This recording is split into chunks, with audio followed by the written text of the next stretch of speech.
do not get complacent. Do not get lazy. Do not think that just because you've got a 20-year marriage that you're bound and determined to make that a 50-year marriage. You're not. In fact, I would suggest to you that if you've been married for a long period of time, you become complacent. You've become satisfied with the status quo. Be vigilant, be aware, address red flags often and frequently and early in respectful ways, and I think you can keep yourself from being complacent and finding yourself in a position you don't want to be in.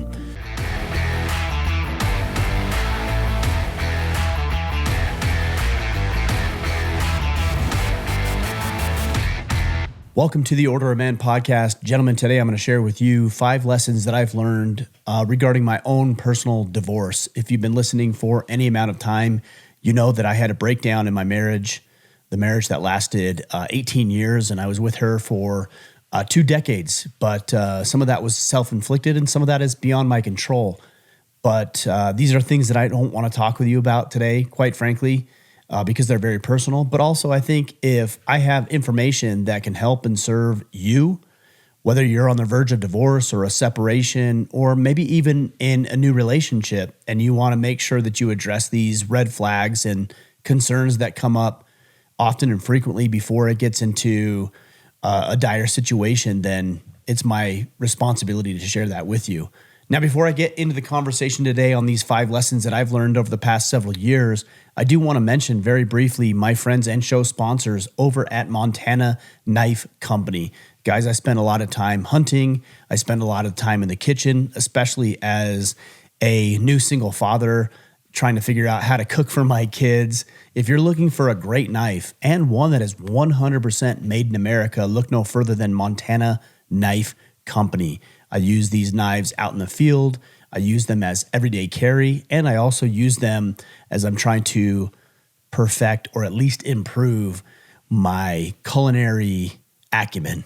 So check it out, montanaknifecompany.com. And if you end up picking a knife or their hats or their shirts or their gear, or any other merchandise, use the code Order of Man, all one word, Order of Man at checkout. When you do, and you'll save some money. And you'll also be letting them know that you heard about them here on the Order of Man podcast. All right, guys, let's get into this conversation today. You know, obviously, again, I don't want to talk about this. These are things that are not fun or enjoyable for me to address. And I've had a lot of things that I do want to talk with you about on the podcast. This is not one of them, but I want to share these things with you because if you're in a long-term relationship, I want that thing to thrive. If you're in a new relationship, I want you to win or to get out as quickly as you possibly can so that you can find a relationship that you can build and develop over a long period of time. And I think these 5 lessons that I've learned over the past several years will help you do that. All right, let's just jump right into it. Number 1, complacency kills. Guys, when I was in the Middle East, I was in Iraq in 2005 and 2006 in Ramadi, there was a sign at one of our gates that said complacency kills, as in literal death.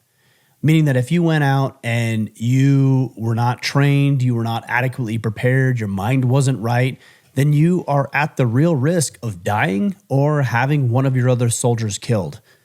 Now, obviously, in life, the odds of us dying because we're complacent are significantly less than if we were in a combat zone, but it's also very important to know that if you just become passive and don't think about or don't concern yourself, or don't address the red flags and the issues that come up in your relationship, you're bound to struggle. Some of you know that I struggled with my own personal battle with alcohol abuse. And in those moments, I thought that I was doing okay. The income was coming in, the money was doing well. I thought the relationship was good. We had this dream life that I had envisioned and that she had envisioned. And yet at the same time, I was overlooking all of the challenges and struggles and just minor little things that I should have been aware of because I was complacent. And what I would suggest to you is that if things do come up in your relationship, whether it's been decades or whether it's been a couple of weeks, that are red flags, that are concerns for you, I would suggest that you bring those up. Now, we fail to bring those up because they're uncomfortable conversations. Nobody wants to have a difficult conversation with their significant other, but I would suggest to you that if you have these frequently and often, then maybe, just maybe, you won't have to have the bigger conversations down the road. If she's not showing up, if she's not supporting you the way that you feel you need to be supported, or maybe you aren't, and she's bringing those conversations up to you, don't look at those things as a negative. Look at those things as a positive. Look at those things as opportunities to grow and develop and to build and to nurture the relationship and to really pay attention to what's actually going on versus the wool that we tend to pull over our eyes. And I did that in my relationship. And in some ways, I do that in my current relationship. And it's very important for me to not be okay with just letting things coast. When I have something that needs to be addressed, I want to bring it up. When she has something to be addressed, I want to be supportive of the concerns that she has so that we can deal with these things in a respectful way, in a productive way, and we can build the relationship. But guys, do not get complacent. Do not get lazy. Do not think that just because you've got a 20-year marriage that you're bound and determined to make that a 50-year marriage. You're not. In fact, I would suggest to you that if you've been married for a long period of time, you become complacent. You've become satisfied with the status quo, and that isn't what you want, and it probably isn't what she wants. So be vigilant, be aware, address red flags often and frequently and early in respectful ways, and I think you can keep yourself from being complacent and finding yourself in a position you don't want to be in. Number 2 is when you go through a divorce or a separation, and I hope this gives you some hope and optimism if you're in this and confronting a breakdown of a marriage or a breakdown of a long-term relationship, is that you are going to learn a lot about yourself. Quite frankly, when we're in relationships, not only on a positive note do we have a partner who believes in us and we believe in them and we can help them and support them and they can help and support us. But what I found is that all too often we use their strengths to shore up our weaknesses without ever addressing our own weaknesses, our own deficiencies. And when that is taken away from you, whether it's self-inflicted or circumstances beyond your control, you're going to start to learn about who you are. What triggers you, what motivates you, what inspires you, what infuriates you, what pisses you off, what is a red flag for you. And I would suggest to you to pay attention to that. Because if you're in a marriage and it's breaking down, maybe to go back to point number 1, you were so complacent that you never paid attention to the things that you should have paid attention to. And maybe you didn't honor who you were and what you needed in a relationship. You know, I've been in relationships where I have poured so heavily into the other person at the expense of myself. And I don't think that's a healthy relationship. I think the most healthy relationships that we can have are one that you can pour fully into her and she's willing to pour fully into you. But if you're not receiving that, then that's not a relationship that's going to work long term. And so you owe it to her to have a conversation about that. But ultimately, and to point number 2, is you're going to learn about the things that you like and the things that you don't. And I've seen too many men who know what they want, know what they like, know what they don't like, and yet they'll just sit there idly and they'll let themselves settle for something less than what they know they can have in their lives. And by the way, I don't advocate for divorce. I believe in the nuclear family. I never thought that I would go through a divorce, but I have. And yet I still believe in the power of a nuclear family. I still believe in the power of one man committing to one woman and raising their children in righteousness. It didn't work out for me, but I still believe in that. And I want you to have that because I think that's going to help you accomplish your goals. And I also think that's going to help her accomplish her goals and, of course, your children together. But you need to address these things frequently and often, and you need to be aware of what it is that you will tolerate, what it is that you like, what it is that you don't. And one other thing is I've found some comfort in being with myself. You know, for guys that have been married for 5, 10, 15, 20 years, when's the last time you were actually by yourself? And can you look yourself in the mirror if that's the case? If you can't, then maybe you're codependent to some degree.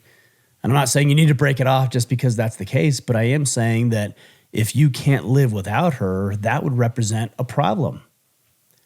I've heard so many guys say that. I can't live without her. She's the everything that's good in my life, and she's the center of my universe. And like, I mean, I get the sentiment and I appreciate the sentiment, but damn, if you're making her the center of your universe, you're probably neglecting your own well-being and what it is that you want. So you're going to learn a lot about yourself in moments of desperation and divorce and separation and breakups. And those aren't bad things. Those are actually good things, but you need to look at it from a long-term perspective.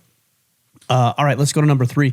Number 3 is build new and let go of the old.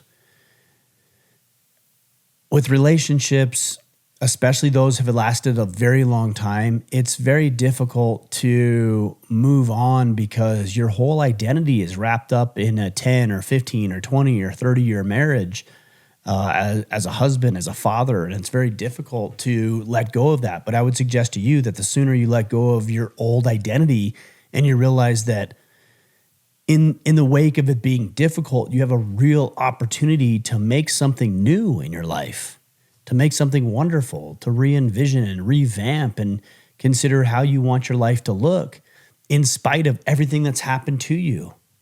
And it took me some time to realize this, but I'm in a really good spot knowing that of all the things that I failed at and all of the things that I think maybe she could have done better, that this is an opportunity for me to create a new life, something that I want, something that I'm looking forward to, building a new relationship with a woman I'm dating, or building relationships with my children, or thinking about how I spend my time and where my hours of the day are spent. There are opportunities through separation and divorce that would not be provided to you otherwise. And again, I want to be very clear. I'm not advocating for, if it's challenging, go through a divorce. But I am saying if you find yourself in this situation, maybe instead of considering it doom and gloom and the world is dead and everything's ended and your life is miserable moving forward, is that this is a new opportunity for you to grow and to expand and to get better and to re-envision how you're going to create a new life better than the one that was before.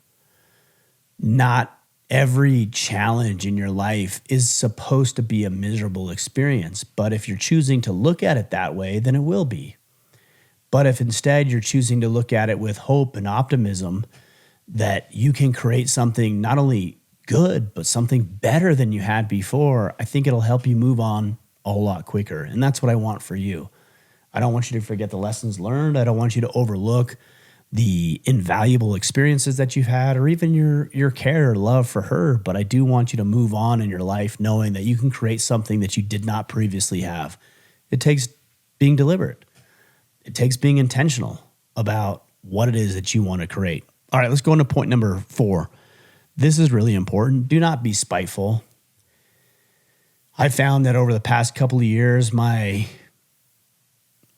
emotions ebb and flow. Sometimes I'm in a really good space, and sometimes I'm frustrated and concerned and contentious and angry and all of the other broad array of emotions that we experience. But I've made a decision. In fact, I made this decision years and years ago that I would not be spiteful, that I would not try to get at her, that I would not try to abuse her in any sort of way or manipulate the arrangement that we have decided on in order to get out ahead. I made that decision years ago.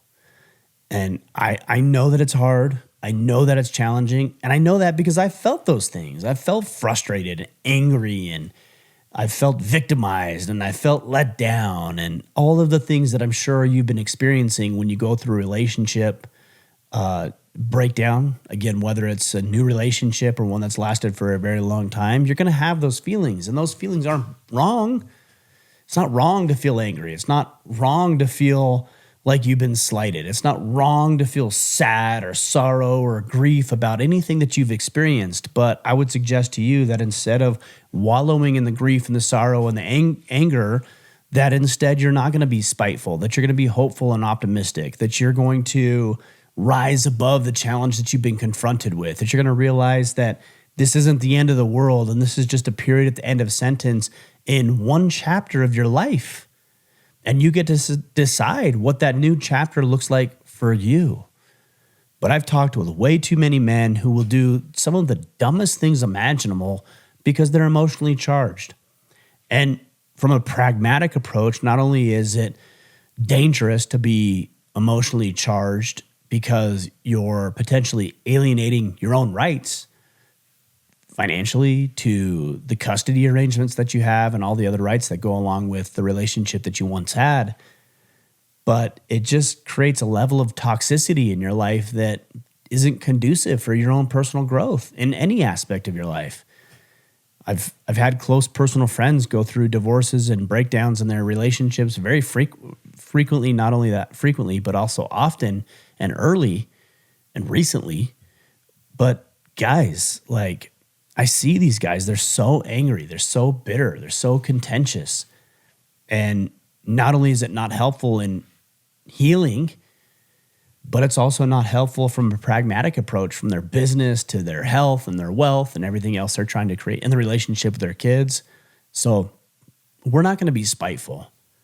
And you might have a lot to be spiteful for. I mean, that's the challenge. I don't know your own personal situation. I don't know what you're dealing with, but there might be some valid reasons for you to be very upset. And yet we as men cannot act irrationally on the negative emotions that we're experiencing. We have to rise above and be better and improve and be level-headed so that we can not only protect our own rights to our children and our financial assets, but that we can move on and have other thriving relationships. And by the way, you will. If you're listening to this, you might have clicked on this because you're going through a divorce or a separation right now and you think, man, I'll never find another woman. Trust me, you will. You will. There's plenty of women out there who will love and support you and care about you and edify you and uplift you and be a partner to you. There's an infinite number of women out there for you. So don't get too wrapped up on that right now. We don't need to worry about that right now, but trust me that she isn't the only one. I hate that. You know, this is the only one for me. This is my one and only true love. That doesn't exist. You loved her for a reason, and those reasons are valid, but there's a million other women out there that you can love and a million other women out there who will love you. So we don't need to get too much into that right now, but don't get wrapped up in I'll never find another one. You absolutely will. All right, and then the last thing I want to share with you is that you just need to focus on the controllables. All right, you can't focus on what she's doing. You can't focus on how she's behaving. Maybe she's being spiteful. Maybe she's being angry or frustrated or contentious or trying to pit your children against you. She could be doing all of those things. I don't know, but that's not an excuse for you to do it. If I was dropped into the same scenario that I am today down the road, I can hold my head up high knowing that I would carry myself and hold myself the same way that I have in this situation. So despite all my own shortcomings and flaws and failures, I can still hold my head up high knowing that I carried myself like a man. I controlled myself. I focused on what I could do. I didn't get wrapped up in how she was behaving, good, bad, indifferent. I just consumed myself with what am I doing? How am I showing up fully? How am I showing up for my kids? Am I worrying about my business or am I so consumed and invested in her? And that's the problem. So many guys that I've seen and talked with, they get so wrapped up in what she's doing and what her issues are and who she might be dating now. That's none of your business because it's outside of your control. What you should be focused on are the things entirely within your control, which is how do I show up for my kids? How do I continue to grow my business or my career? You know, how do I show up powerfully for not only my kids and my family, but for other people? How do I take care of myself? Do I need to go back to the gym and work out? Do I need to pick up the Bible and start reading the scriptures? Do I need to serve other people? Is there a mission or a movement that I'm interested in that I need to dive headfirst into? All the stuff about her and what she's doing and how she's behaving and what she is or isn't doing according to you is not going to work for you. It's just a futile exercise. It's a waste of time and energy. Guys, I really want you to be able to overcome the breakdowns in the relationships and the divorces and the separations that you might be dealing with. But I'll tell you what, I had a friend, his name is Keith Yackey, and he's been on the podcast. You can look it up. He said that focusing on you is the only play that you have right now. And if you're in the midst of a potential divorce or a separation, you may be thinking, I want to salvage this marriage, but the only play that you have right now is to focus on the controllables and focus on you. Show up fully. You cannot manipulate her. You cannot control her. You cannot trick her into coming back. And even if she does, she's going to see right through that in a very short period of time. You have to do what's right for you and what's right for the people in your life, like your children, and then let the chips fall where they may. And they're always going to fall in the right place. I'm not saying that divorce is right by any means, but I am saying that if you're facing or confronting that doing the right thing is going to poise and position you to be in the best place possible when a new woman comes into your life or a new opportunity comes into your life or you're just feeling better about who you are. I know firsthand how challenging divorce can be. I deal with those and I confront those struggles and those issues every single day, just like those of you who have gone through divorces yourself. As a single father, I'm trying to raise my kids. I'm dating an amazing woman, and I'm trying to be the best partner that I can be for her. And I'm also trying to be the best I can be for myself. And it can be a challenge and it can be a struggle. But the message that I want to leave you with is that you can have hope and optimism if you incorporate the lessons that I shared with you today, that your life will get better and the relationship you have with your kids will get better. And that's all you can control. Doing what you can do. And if you want her back, do what you can do. And if you don't want her back, do what you can do. It doesn't matter. And that's the beauty of it. It's not contingent upon how somebody else is behaving or responding to you. I hope that helps. I hope that serves you. If you guys have any additional ideas, we're called the Order of Man for a reason. This is not called Order of Ryan. It's called Order of Man because we as men are all working collectively together to serve each other. And the things that you're struggling with, other people might have an advantage with. And the things that you have an advantage with, other people might be struggling with. So if you have some thoughts and insights and ideas, share those. Email me. Share those on Instagram or Twitter or Facebook at Ryan Michler, and let other people know what you're thinking and help enlist in this fight to reclaim and restore masculinity. So again, as a recap, guys, number 1, complacency kills. Number 2, you're going to learn a lot about yourself during the scenario and situation. Number 3, building new and letting go of the old. Number 4, do not be spiteful. And number 5, focus on the controllables. I hope that helps. I hope that serves you. Let me know if there's other ideas that you have, because millions of men are dealing and confronting with this, and I would love to be able to help them. That's all I've got for you today. Guys, we'll be back next week for our interview. Until then, go out there, take action, and become the man you are meant to be.